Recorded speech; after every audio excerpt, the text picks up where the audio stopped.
Summary of the Red-Headed League by Sir Arthur Conan Doyle. Chapter 1. One day, Dr. Watson visited his friend Sherlock Holmes at his home in London. When he arrived, Sherlock Holmes was talking to a man in his living room. The man's name was Mr. Jabez Wilson. Mr. Wilson knew that Holmes was a famous detective who could solve crimes, and he wanted him to solve a mystery. While Mr. Wilson was talking, Holmes looked at him carefully. He looked at Mr. Wilson's face, his hands, and his clothes. He worked out that Mr. Wilson used to be a labourer, that he visited China in the past, and that he did a lot of writing. When Sherlock Holmes told Mr. Wilson this information, he was very surprised, because everything Sherlock Holmes said was true. Mr. Wilson decided that Holmes must be a wonderful detective. Mr. Wilson started telling Holmes his story. He had a small shop in London where he worked with his assistant, Vincent Spaulding. Not many people visited Mr. Wilson's shop, and he wasn't a rich man. One day, Mr. Spaulding showed him an advert in the newspaper for a job with the Red-Headed League. The Red-Headed League found jobs for men with red hair.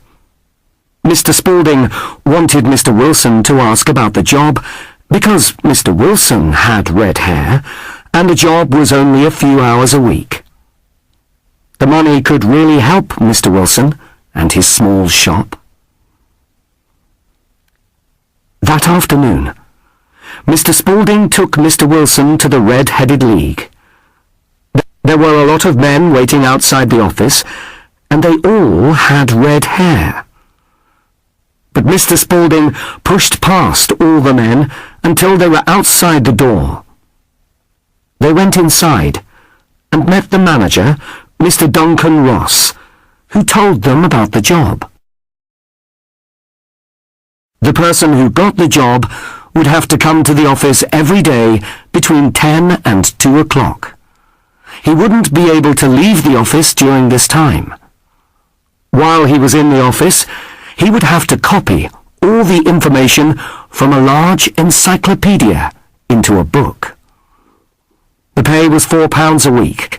This was a lot of money. Mr. Ross told Mr. Wilson that if he could start work the next day, he could have the job.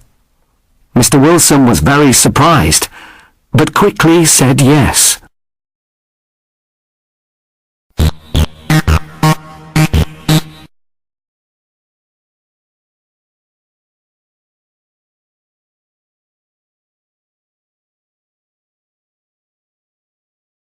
Chapter 2. The next day, Mr. Wilson bought a pen, some ink, and some paper, and went to the Red-Headed League. He thought about the job. Could it be real? It seemed foolish to copy an encyclopedia.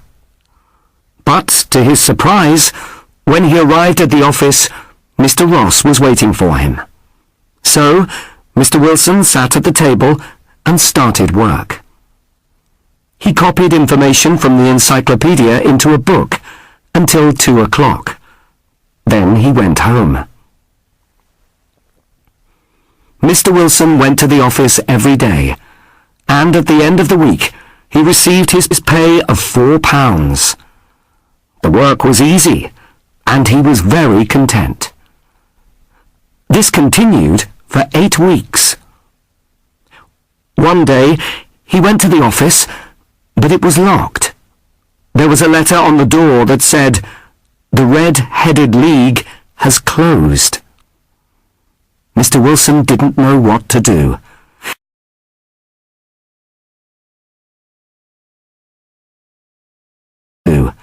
He asked the landlord why the office was closed, but the landlord said that he didn't know. He said that he didn't know Mr. Ross or the Red-Headed League? It was a mystery, and Mr. Wilson wanted Sherlock Holmes to solve it. Holmes asked Mr. Wilson some questions about his assistant, Mr. Spaulding. After Mr. Wilson left, Holmes asked Dr. Watson to go to a violin concert with him that evening. On the way, they could go past Mr. Wilson's shop. When they arrived, Holmes walked up to the shop and hit the ground with his walking stick 3 or 4 times. Dr. Watson thought this was very unusual. Then Holmes knocked on the shop door. A young man answered, and Holmes asked him how to get to the concert. "Did you knock on the door so that you could see the young man who works for Mr. Wilson?" asked Dr. Watson. "No. I didn't want to see the man. I wanted to see the knees of his trousers," replied Holmes. Dr. Watson thought that was a very unusual answer. He didn't understand. But Holmes didn't explain. He was looking carefully at the different houses and shops behind Mr. Wilson's shop.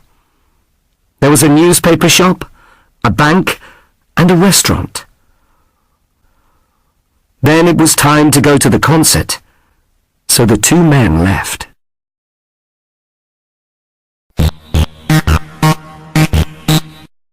Chapter 3.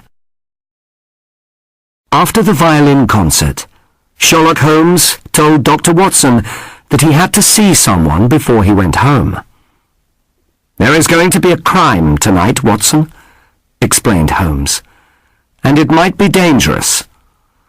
Meet me at 221B Baker Street at 10 o'clock. Dr. Watson arrived at Baker Street that evening.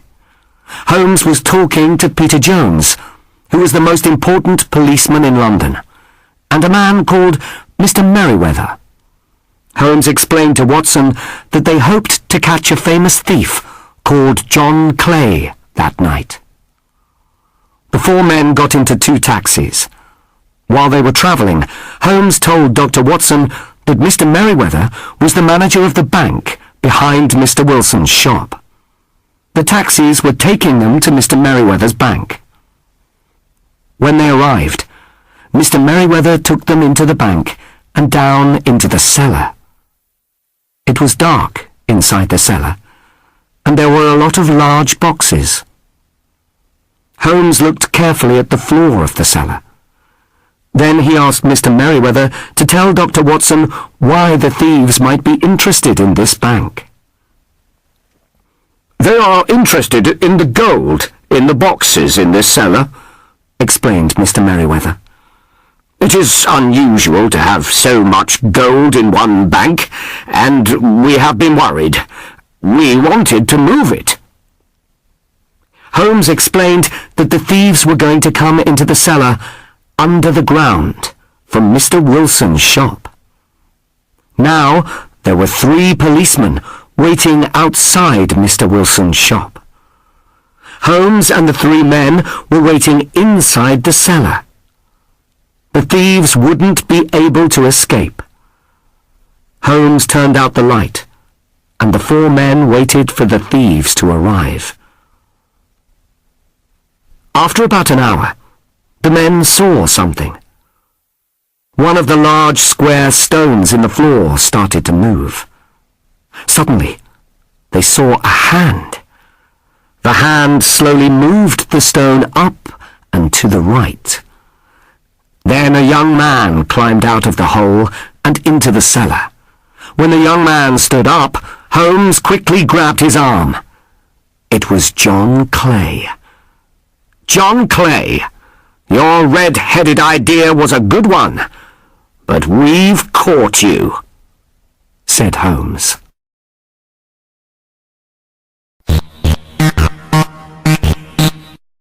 Chapter 4.